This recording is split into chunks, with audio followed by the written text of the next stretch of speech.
ஓம் சத்குரு சாய்நாதாய நமோ நமக. எனது முதன்மை குருநாதர் ஜோதிட கலையரசர் ஆதித்ய குருஜி ஐயா அவர்களுக்கு குருவணக்கம். உலகமெங்கு வசிக்கக்கூடிய தமிழ் உறவுகள் அனைவருக்கும் மதுரை ஜோதிட சாய் செல்வத்தின் இனிய வணக்கங்கள். இன்னைக்கு நம்ம பார்க்க போகிற பதிவு 7.5 சனி என்ன செய்யும், இந்த தலைப்பு தாங்க.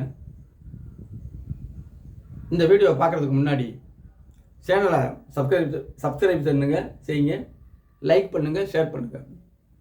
நீங்கள் சப்ஸ்கிரைப் பண்ணால் தான் அடுத்தடுத்து வர்ற வீடியோக்கள் வரும். மிக நுணுக்கமாக பார்த்த ஜாதகங்கள் ஒன்று ஒன்றாக நான் போடுவேன். ஆர்வலர்கள் பயன்பெறுங்கள், பொதுமக்கள் பயன்பெறுங்கள், அதி ஆர்வலர்கள் இன்னும் கொஞ்சம் நுணுக்கமாக போகிறவங்களுக்கு இது பலனளிக்கும். பொதுவான ஜோதிட சந்தேகங்களும் என்னோடய வீடியோக்களில் இருக்கும். தனிப்பட்ட முறையில் ஜாதகப்பட வேண்டுவோர் எனது வாட்ஸ்அப்புக்கு தொடர்பு கொள்ளுங்கள். கிரக விளக்கங்களோடு தெளிவாக பலன் சொல்கிறேன். 7.5 சனி என்ன செய்யும்?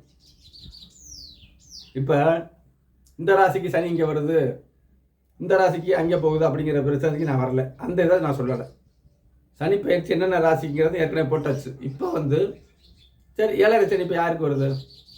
ஜென்மத்துக்கு மீன ராசிக்கு வருது. மேச ராசிக்கு 7.5 சனி பிடிக்குது. கடகத்துக்கு அஷ்டமி சனி விடுது.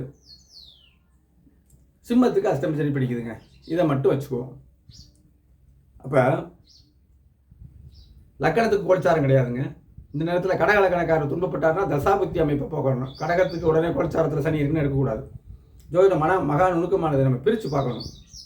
சரியா? அப்போ சிம்ம ராசிக்கு அஷ்டம சனி வரப்போகுதுங்க. எல்லாருக்கும் ஒரே மாதிரி இருக்குமா?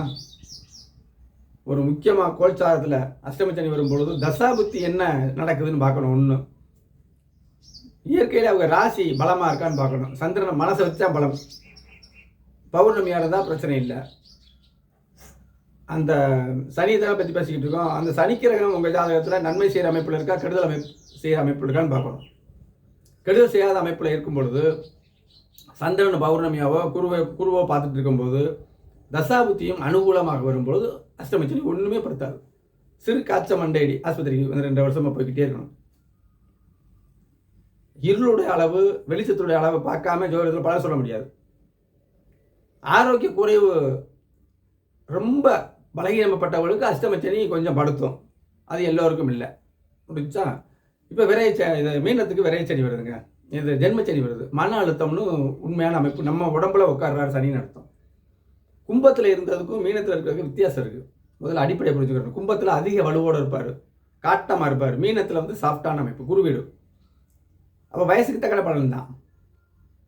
சின்ன வயசில் உள்ளவங்களுக்கு ஒரு மன அழுத்தத்தை கொடுக்கும். கல்வி வழியாக கொடுக்கலாம். கல்வி நல்லா படிக்கிற அமைப்பு இருந்தாலும் அதுவும் ஒன்றும் பண்ணாது. இருந்தாலும் படிக்கிறது லேசாக மறக்கும். இப்படிலாம் விஷயங்கள் இருக்குது. அதே நேரத்தில்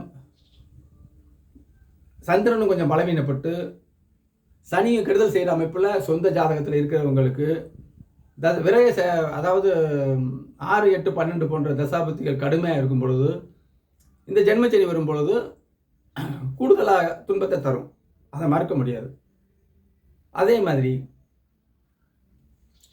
மேசத்துக்கு விரயத்துக்கு வராரு. எல்லாருக்கும் விரையாயிருமா? கிடையாது. நம்ம ஜாதகத்தில் பிள்ளைகளுக்கு கல்யாணம் பண்ணுறதுக்கு, நமக்கு கல்யாணம் பண்ணுறதுக்கு வயசுக்கு தக்கன பலன் தானே. வெளிநாடு போகிறதுக்கு இந்த மாதிரி அமைப்புகள் நல்ல முறையில் இருந்துச்சுன்னா, தசாபுத்தி நல்ல முறை இருந்துச்சுன்னா இது சுப விரயமாக மாறும். உங்களுக்கு சரியில்லாத தசாபுத்தி நடந்தால் விரயமாகும். கண்டிப்பான முறையில் இதெல்லாம் உண்டு. இவ்வளோ தாங்க 7.5. எல்லாரும் பயப்பட தேவையில்லை. அவங்கவுங்க தசாபுத்திக்கு தகுந்தவாறு இந்த 7.5 சனி ஒரு இருட்டு எவ்வளோ தூரம் பாதிக்கிறதுன்னு கணக்கு பண்ணுறது தான் ஜோதிடம். எடுத்த உடனே மேசராசிக்கு ஐயோ விரைச்சனி வருது, தொழில் தொடங்காதுன்னு சொல்லவே கூடாது.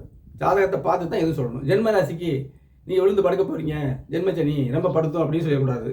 அவங்க தசாபுத்தி பார்க்கணும். சிம்ம ராசிக்கு அஷ்டமச்சனி வருது, எல்லாருக்குமே ஆரோக்கிய குறைவுன்னு சொல்லிடக்கூடாது. அது ஜோதிடமே அல்ல.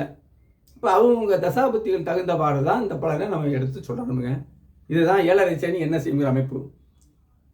சேனலை பாருங்கள். மறுபடியும் சொல்கிறேன், சேனலை சப்ஸ்கிரைப் பண்ணுங்கள். அடுத்தடுத்து வர்ற வீடியோக்கள் உங்களுக்கு வரும். நுட்பமான வீடியோக்கள் நிறையா மனசில் இருக்குது. அத்தனையுமே வெளிப்படுத்துகிறேன்.